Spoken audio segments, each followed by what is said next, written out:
दुनिया में फॉलो खूनी बनते और एंजॉय करो दिल दहला देने वाली हॉरर स्टोरीज।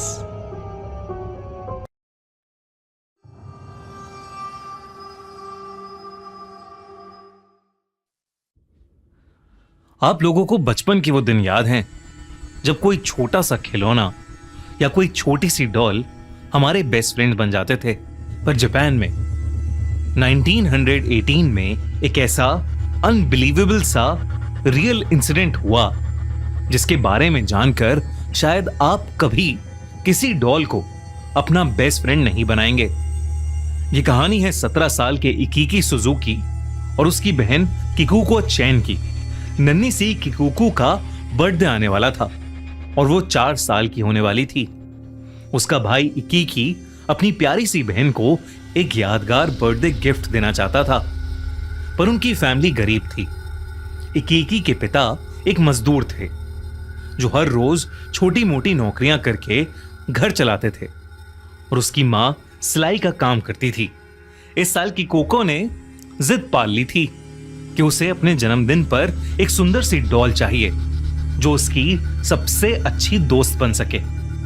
लेकिन पैसों की कमी होने की वजह से उसके पेरेंट्स ने साफ इनकार कर दिया था। लेकिन इकीकी अपनी बहन से बहुत प्यार करता था। वो उसकी उदासी बर्दाश्त नहीं कर सकता था। पूरे 1 महीने तक छोटे छोटे काम करके इकीकी ने पैसे इकट्ठे किए। वो बाजार में अपनी बहन के लिए एक सुंदर सी डॉल ढूंढ रहा था कि तभी एक शॉप की विंडो पर उसकी नजर एक ट्रेडिशनल जापानीज डॉल पर पड़ी। वो डॉल बाकी किसी डॉल से बिल्कुल अलग थी। उसके चेहरे पर एक अजीब सी शांति थी, लेकिन उसकी आंखें इतनी गहरी मानो वो सब देख रही हों। उस डॉल ने जापान का ट्रेडिशनल रेड किमोनो पहना था और उसके काले बाल उसकी गर्दन तक आ रहे थे। इकीकी को वो डॉल बहुत अच्छी लगी और उसने तुरंत उसे खरीद लिया। अपनी 4th बर्थडे पर जब किकोको ने अपना गिफ्ट खोला तो वो खुशी से पागल हो गई। उसने उस डॉल को अपने रूम में सबसे खास जगह दी, अपने साथ सुलाने लगी और उसका नाम रखा ओकीकू। किकोको उस डॉल को इतना पसंद करती थी कि एक पल भी उसके बिना नहीं रहती थी। वो उसके बाल कोम्ब करती, उसे नहलाती और हमेशा अपने पास रखती थी। लेकिन ये खुशी ज्यादा दिन तक नहीं टिकी। एक दिन बाहर खेलते हुए किकोको को एक मच्छर ने काट लिया और उसे बहुत भयानक मलेरिया हो गया।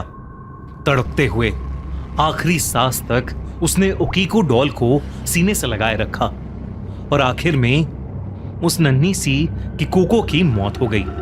जापान में डेड बॉडीज को जलाते हुए उनके साथ मरने वाले की सबसे पसंदीदा चीज भी जलाई जाती है। इसलिए इकीकी और उसके पेरेंट्स चाहते थे कि ओकीको डॉल को उसके साथ जलाया जाए, लेकिन उन्हें टेंपल से परमिशन नहीं मिली, जिसकी वजह से उन्होंने किकोको की याद में घर के हॉल में ही उस ओकीको डॉल को एक शेल्फ पर सजा दिया।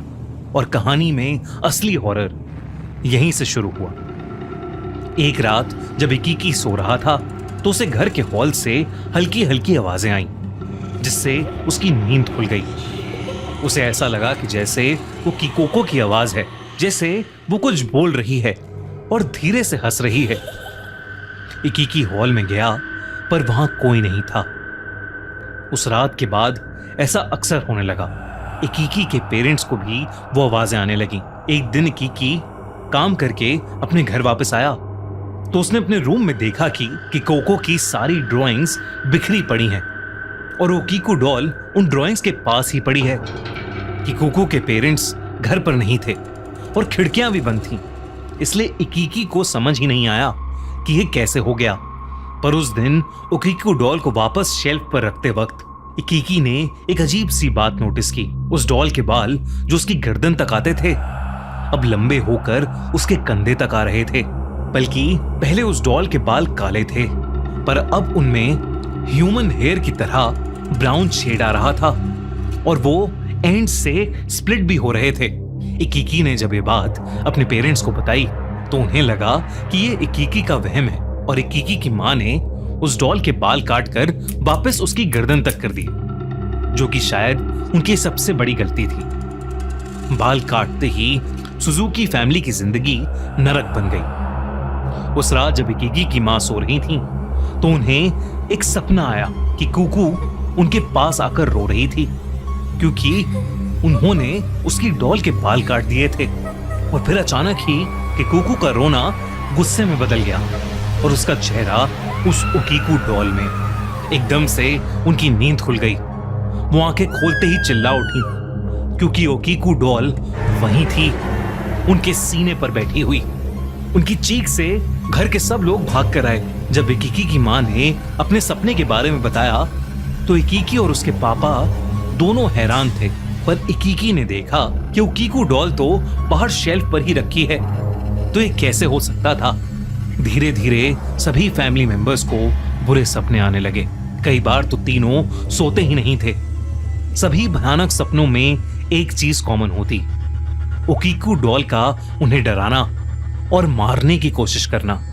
कुछ दिन गुजरे और ओकीकू डॉल के बाल और बढ़ने लगे और वो अब कंधों से भी नीचे आ गए थे। एक शाम इकिकी हॉल में बैठा काम कर रहा था तो उसने देखा कि शेल्फ पर रखी ओकीकू डॉल की गर्दन उसकी तरफ मुड़ी है और फिर उसने देखा कि ओकीकू डॉल ने अपनी पलक झपकाई। अब घर में पैरानॉर्मल एक्टिविटीज बहुत ज्यादा होने लगी थीं। फैमिली मेंबर्स को दिन भर अजीब अजीब सी आवाजें आना, एक छोटी लड़की की परछाई दिखना, ये सब बहुत आम हो गया था। अब फैमिली के तीनों लोगों को उस डॉल से बेहद डर लगने लगा था। एक दिन उन्होंने डिसाइड किया कि वो उस डॉल को कहीं फेंक आएंगे। इकिकी के पापा ने पास के मैदान में जाकर उस डॉल को गाड़ दिया, लेकिन फिर उस रात कुछ ऐसा हुआ जिससे उन सब का दिल दहल गया।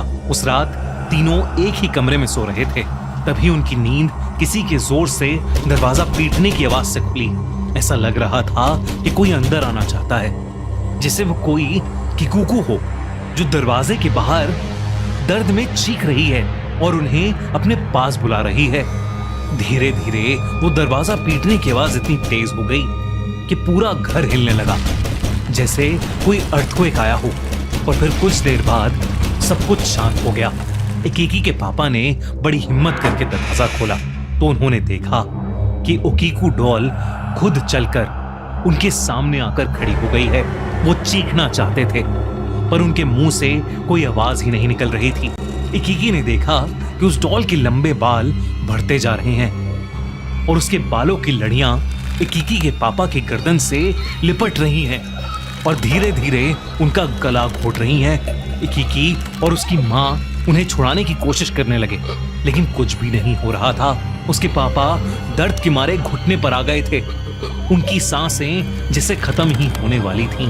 तभी इकिकी ने उस डॉल के सामने किकुको का नाम जोर से पुकारा और फिर अचानक ही वो डॉल एकदम से बेजान हो गई। उसके बालों की पकड़ छूट गई और इकिकी के पापा की सांस में सांस आई। उसके बाद से जब भी वो ओकीकू डॉल को फेंकने की क्या उससे छुटकारा पाने की कोशिश करते, वो वापस आ जाती। ये हॉरर 1-2 साल नहीं, उनकी फैमिली ने पूरे 20 साल तक सहा। जब भी हर साल किकुको की बर्थडे पास आती, पैरानॉर्मल एक्टिविटीज और ज्यादा बढ़ जाती। उन्होंने कई पंडित, कई मॉन्क्स को बुलाया, लेकिन जब भी कोई कोशिश करता, घर की हालत और ज्यादा खराब हो जाती थी। आखिर में हार के 20 साल बाद उन्होंने घर छोड़ने का प्लान किया और उस डॉल को जापान के मनांजी बुद्धिस्ट टेम्पल में सौंप दिया।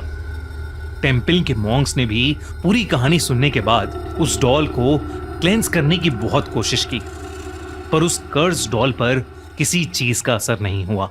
करीब 100 साल बीत चुके हैं, लेकिन वो डॉल आज भी उसी टेम्पल में प्रॉपर्ली पैक करके रखी गई है। टूरिस्ट्स जापान में उस टेम्पल में जाकर आज भी ओकीकू डॉल को देख सकते हैं, लेकिन उसकी फोटोज लेना बिल्कुल भी अलाउड नहीं है। कहते हैं कि कोई भी टूरिस्ट उसे ज्यादा देर देख भी नहीं सकते, वरना उसे उस डॉल के भयानक सपने आने शुरू हो जाते हैं। उसके बाल आज भी ह्यूमन हेयर की तरह ग्रो करते हैं और उस टेम्पल के monks time to time Okiku doll के बाल काटते भी हैं। लेकिन सबसे हॉरिफाइंग बात जो रिसेंटली पता चली है, कि अब उस डॉल का मुंह धीरे धीरे खुल रहा है और लोगों को उसके अंदर उसके दांत बढ़ते हुए नजर भी आ रहे हैं।